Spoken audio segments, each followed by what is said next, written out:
আজকে সবাই আম দেখে ভাবতেছেন আজকে আম দিয়ে কি করব। আসলে বছরের প্রথম আমের আচার বানাবো, সেজন্য আমি আমগুলো শুকিয়ে নিয়েছি রোদ্রে। তো পুরো একটা দিন আমি আমগুলো সুন্দরভাবে হলুদ এবং লবণ দিয়ে এটা মাখিয়ে রোদে শুকিয়েছি। তো দেখতেই পাচ্ছেন আমার আমগুলো শুকিয়ে গেছে। তো আমি এখন পাঁচফোড়ন এবং মরিচ ফাঁকি করে নেব। এটা আমি একটা ব্লেন্ডারে সুন্দরভাবে মরিচের গুঁড়ো করে নিলাম এবং পাঁচফোড়নগুলো গুঁড়ো করে নিলাম।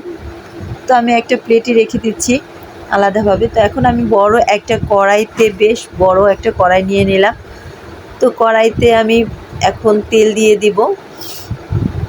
আমি এখানে প্রায় 5 কেজির মতো আমের আচার বানাবো, সেজন্য আমি বেশ পরিমাণ তেল দিয়ে দিচ্ছিলাম। তো এই তো তেলটা যখন গরম হয়ে যাবে তখন আমি কয়েকটা তেজপাতা এবং শুকনা মরিচ দিয়ে দিব। তো এই তো দেখতে পাচ্ছেন রসুন, আমি 1 বাটি রসুন এখানে দিয়ে দিলাম। আসলে রসুনটা দিলে আমের আচার ফ্লেভারটা অনেক সুন্দর আসে এবং শুকনা মরিচের ফ্লেভারটা অনেক সুন্দর লাগে। তো যাই হোক, আমি একটু নেড়ে চেড়ে নিচ্ছিলাম। তো এখন দেখতে পাচ্ছেন বলক এসে গেছে তেলটা।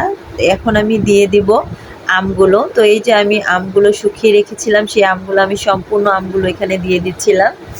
তো তেলটা যেহেতু অনেক বলক এসে গেছে, ফেনা উঠে গেছে, আর সরিষার তেল তো উপরে ফেনা উঠে যাবে।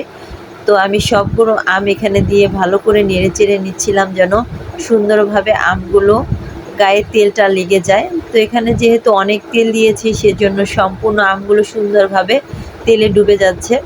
তো আমগুলো এখন বলকে আসার পরেই আমগুলো ফুলে উঠবে। তো আমি কিছু অপেক্ষা করছিলাম কিছুক্ষণ এবং বারবার আমি এটা নেড়ে চেড়ে দিচ্ছিলাম। তো আমি সুন্দরভাবে নেড়ে চেড়ে দিচ্ছিলাম। তো তেলটা এখানে বলক এসে গেছে আর আমটা সুন্দরভাবে সিদ্ধ হয়ে যাবে। তো আমি সুন্দর করে এটা নেড়ে চেড়ে দিচ্ছিলাম। তো কিছুক্ষণ পর পর আমি নাড়া দিয়ে দিব।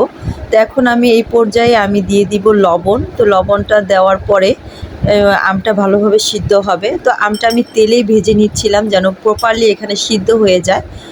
তো এখন আবারও আমি সুন্দরভাবে নেড়ে চেড়ে নিচ্ছিলাম। তো এই তো দেখতে পাচ্ছেন ফেনা উঠে গেছে, সরিষার তেলটা ফেনা উঠে ওপরে উঠে যাচ্ছে। তো এই পর্যায়ে আমি দিয়ে দিব এখানে চিনি। তো এই তো আমি চিনি দিয়ে দিচ্ছিলাম। তো চিনি দেওয়াতে এখন তেলটা সুন্দরভাবে একসাথে মিশিয়ে দেব।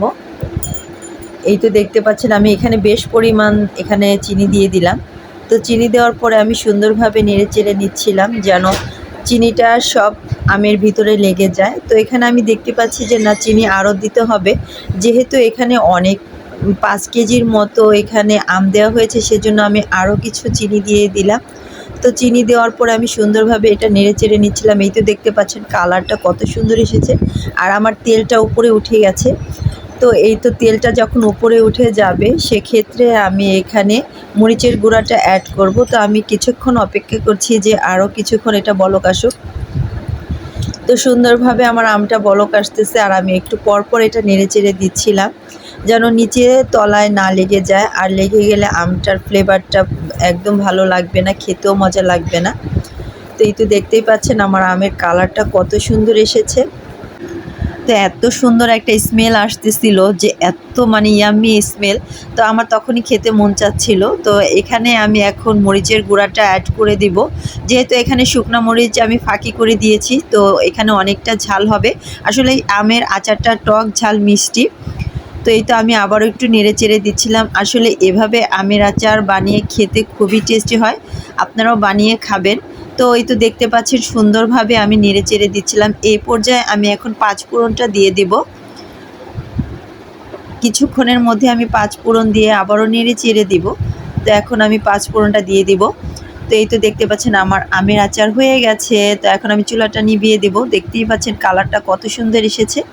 তো সবাই আমার চ্যানেলটাকে সাবস্ক্রাইব করে দিবেন, বেশি বেশি লাইক শেয়ার কমেন্ট করবেন। তো সবাই লাইক শেয়ার কমেন্ট করতে ভুলবেন না। আর আমার এই আমের আচারটা বানিয়ে খাবেন, দেখবেন অনেক মজা লাগবে। তো এই তো এইভাবে আমের আচারটা বানিয়ে রাখলে অনেক দিন পর্যন্ত থাকে।